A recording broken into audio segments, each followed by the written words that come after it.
Daniel Burnham was commissioned to come up with a long-term plan for the entire city.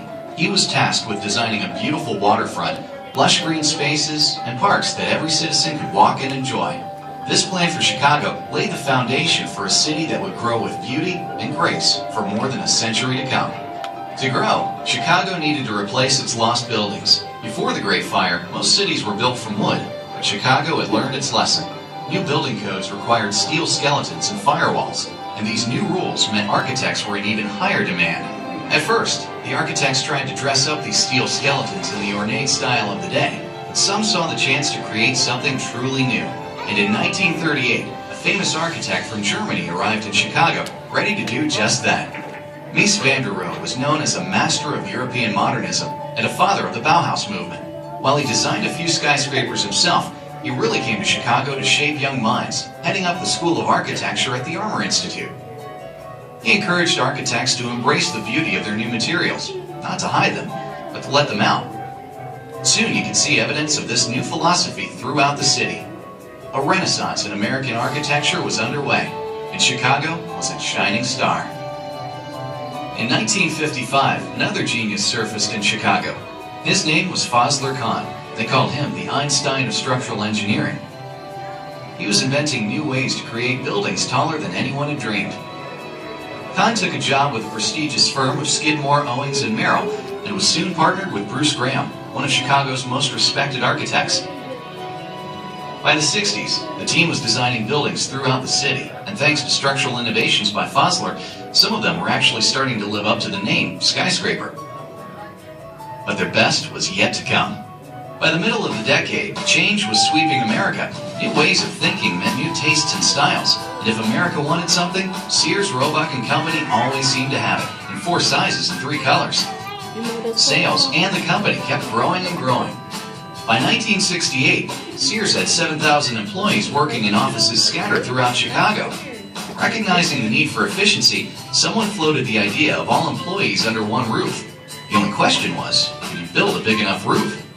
Sears wanted to know how much space they'd need, both initially when they moved in, and for the future, decades down the road. So Sears hired some consultants, and those consultants had the latest in cutting-edge technology at their disposal. They called it a computer. They collected mountains of data about how Sears employees worked, when they worked, what they did while they worked. You get the idea.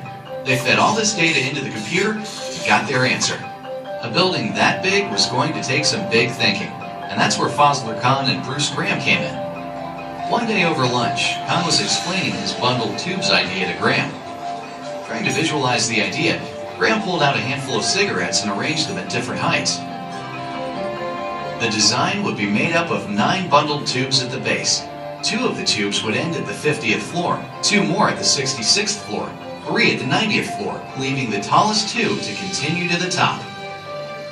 While Sears wasn't trying to break any world records at first, they quickly decided to expand their plans and go for the record of world's tallest building. That meant building a structure 110 stories tall with nearly 4.6 million square feet of interior space. Word quickly got out, and overnight, everyone wanted to be a part of the new world record. Sears wanted the perfect location for their new world record home, so they purchased 2 city blocks near the Chicago River and Chicago's famous Loop. And in August 1970, they broke ground. The project was so big that it took a year before the foundation was complete and the iron workers could get started. To keep things on schedule, giant sections of the building were partially constructed off-site. This allowed the massive structure to shoot up almost 2 floors each week. As the structure reached ever higher, building conditions got more difficult. Winds were much stronger at the top, and temperatures could be as much as 20 degrees colder than at street level. But they kept at it, and after another 2 years of hard work, the steel skeleton was complete.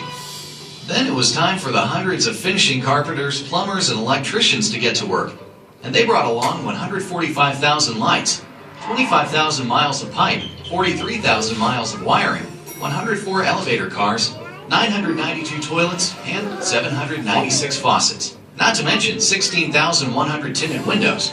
In the fall of 1973, they put on the finishing touches so Sears could move into their new home, Chicago's #1 icon and the tallest building in the world. Before long, the tower started to feel like home. And by home, I mean a place where thousands of people like you came through every day. The Sears people were very proud, and they embraced their local and international guests. As times changed, the tower changed too. In 1982, the world's tallest building got even taller when 2 radio and TV antennas and another 287 feet were added to the overall tower height, broadcasting signals into 4 states. And over time, the tower grew to be a city within a city, complete with coffee shops, a bakery, variety of restaurants, a health club, a car wash, a bank, doctors and dentists, a conference center, even its own post office. But the thing visitors really wanted to see most was the sky deck and its breathtaking views, and they weren't disappointed. The tower's sky deck has always been and remains one of Chicago's must-see destinations. After holding the world's tallest building record for 22 years, the tower was surpassed in 2004 by the 1,473-foot Taipei 101 Tower in Taiwan. But thanks to the TV antennas, Chicago's tower held on to the world's tallest structure record at 1,730 feet.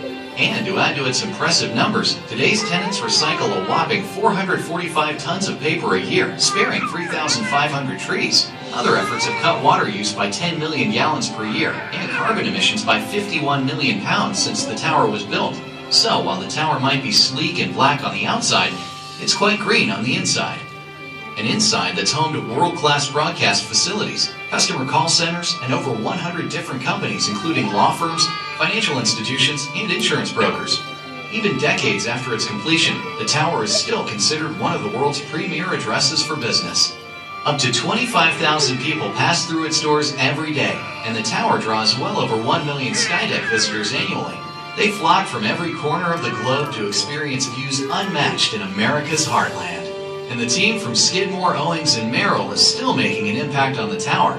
They designed the Ledge, 4 retractable glass-floored viewing areas that extend over 4 feet outside the west side of the skydeck. This engineering marvel puts you 1,353 feet out over the city. You'll feel like you're walking in midair, 103 floors above Wacker Drive and the Chicago River. In early 2009, a London-based insurance broker, the Willis Group, became one of the tower's largest tenants, bringing even more great jobs, excitement, and prestige to the tower. Along with their office space, the lease included a right to change the name of the building, which is why the impressive structure you're standing in today is now known as Willis Tower. Thank you for watching. We hope you enjoyed learning a little more about Chicago's history and the remarkable story of Willis Tower. As the years go by, the tower stands tall in its place as one of the greatest buildings in the world. Have a wonderful time at Skydeck Chicago, and we hope to see you again soon.